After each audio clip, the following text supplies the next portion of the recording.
get you to lunch very soon. But I do have a gift for you, so you get a reward for sticking around and delaying your lunch a few minutes. So my gift to you is this.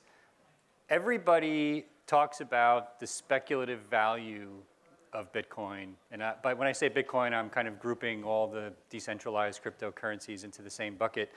But very few people can actually articulate why this is important, right? Why should we care about this? And I want to make everyone in this room an evangelist for why they should care about this.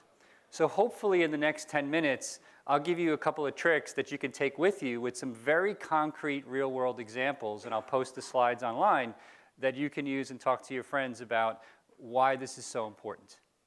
Okay, so let's see if we can unlock the power of Bitcoin together. So my day job is running a digital currency wallet company called Abra, which actually uses in the background a lot of the technology that I'm about to show you. Right? It's a very simple buy-sell digital currency wallet that allows you to hold Bitcoin, Ether, about 50 fiat currencies, all in a single wallet, move back and forth. So we're going to come back to this because there's some stuff we're doing in the background that is, again, one of the reasons why I think this technology is so powerful. So if you've been paying attention to the press and you've been around in this space for more than 10 years, and by this space I mean internet, you may see some parallels to what's been going on now versus what went on in the dot-com days. Here's a random quote. Bitcoin has only 2 proven use cases after 8 years, criminal activity and speculation. I could find, without much effort, a whole bunch of these online. But it may surprise those of you who are under the age of 35 that I could actually find pretty much exactly the same quotes regarding the internet itself from the mid-1990s. Here's a random one. This is actually from the creator of Ethernet. Okay? Now, hopefully, some of you still remember what Ethernet cables are or what Ethernet, the Ethernet standard is. And he predicted that, ironically, given where we're at today, because of scalability issues, that the internet would soon go spectacularly supernova and catastrophically collapse. And I'm pretty sure we can validate that that didn't happen. And I'm pretty sure it's also not going to happen to cryptocurrencies as well. So I found some irony in that besides making my original point.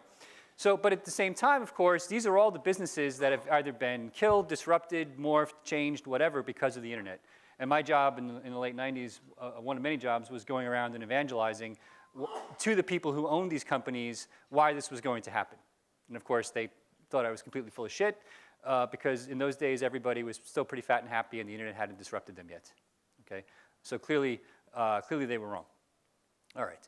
These are the same businesses that I now believe are about to be disrupted by cryptocurrency technology. And there's more, but these are the ones that I particularly focus on because I think they're the ones that most acutely are affected by the regulatory arbitrage enabled by cryptocurrencies.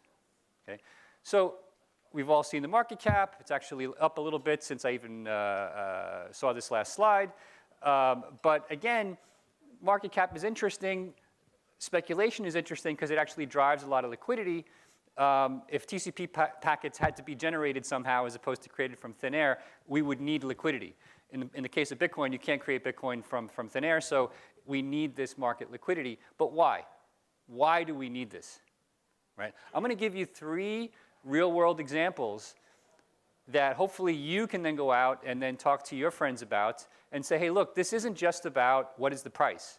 This is going to drive real-world adoption to change people's lives in a way that they never thought about. Now, the internet changed people's lives in a way they don't think about, but we used to have these debates about the underlying technology exactly the way we do now. So for example, if you had to know what a TCP/IP socket was to watch Netflix, most of you probably wouldn't watch Netflix. Now, the first thing that happens when you start up Netflix is it creates a TCP socket to log you in, authenticate you, and start streaming video. Okay, but if my mother had to understand that, obviously it wouldn't work. I would posit that the same thing is about to happen in cryptocurrencies over the next 5 years. Okay, so let's dig in as to how that's going to happen. There's 3 killer apps that I think are going to make this happen. The first is decentralized investing, cross-border payments, and consumer asset finance. So let's dig in for a couple of minutes to each of them. Decentralized investing. We all know what centralized investing is. If you use E-Trade or Schwab or any payment site, you've done or anything that marries a buyer and a seller, a marketplace, you know what centralized investing is. Right? And generally, assets are held in custody by some third party, usually because it makes the consumer experience or the investor experience better. Decentralized investing changes that model so that somebody who wants to invest in something because he thinks the price is going to go up can be automatically married with somebody who thinks the price is going to go down, and they create a smart contract. Now, what's really interesting about that is that once you've created this so-called smart contract, it's smart because you can't stop it. Okay? And some third-party oracle, right, has to basically tell you, okay, if we're betting on the weather, right, that right now it's 68 degrees, I'm betting the weather's going to go up, you're betting the weather's going to go down. What's the temperature in 2 hours when we settle the bet? Right? That's what the oracle does. And usually via some cryptocurrency, you would automatically settle the contract. Now, the irony is you can actually use this to create synthetic currencies. Right? We'll come back to that in a second. So that you could actually settle in dollars even though there is no physical dollar in the contract. So what are the advantages of this? Well, we all know how centralized investing works. But with decentralized investing, like I said, you can't stop it. Right? So you can actually, if you are in Ethiopia and you want to invest in Apple stock, here's a way where you can actually take crypto, create a contract, get the upside to Apple if the price goes up, get the downside if the price goes down. You never touched Apple stock. There was no central authority like the SEC regulating the transaction because there's no security involved, right? And the settlement was effectively real-time with zero counterparty risk. This is all possible today with the existing tech. Now, it turns out, going back to the original slide, that this is how Abra works in the background. So when you're holding $1 in the Abra app, there is no physical dollar in a bank. It uses that decentralized investing model that I showed you to actually create a synthetic dollar. Why does that matter? Why do we need a synthetic dollar? Well, if I can hold a synthetic dollar in an app, and I can allow you to send that synthetic dollar to somebody in another country, I've effectively just created a banking and payments app that has no banks in the middle and requires no knowledge of Bitcoin, even though it uses Bitcoin effectively as the rails in the middle. Okay?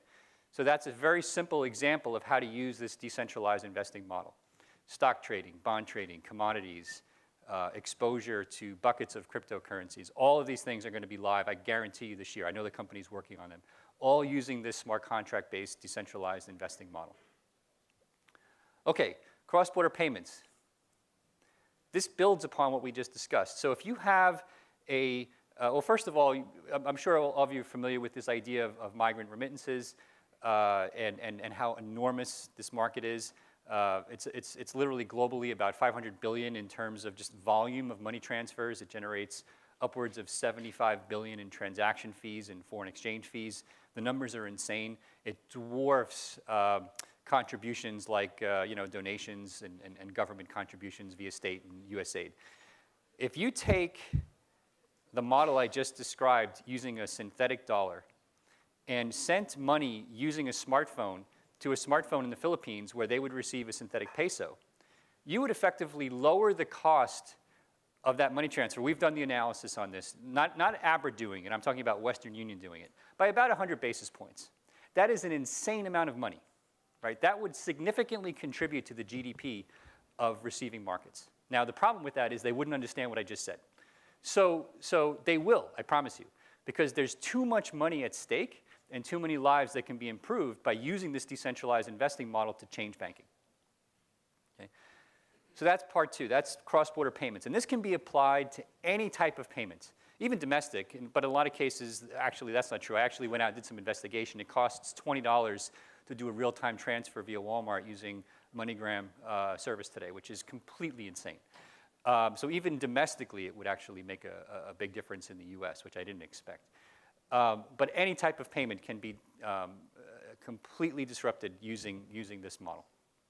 The last part is consumer asset finance. Now, this is really interesting. I went to Africa last fall and visited a bunch of companies.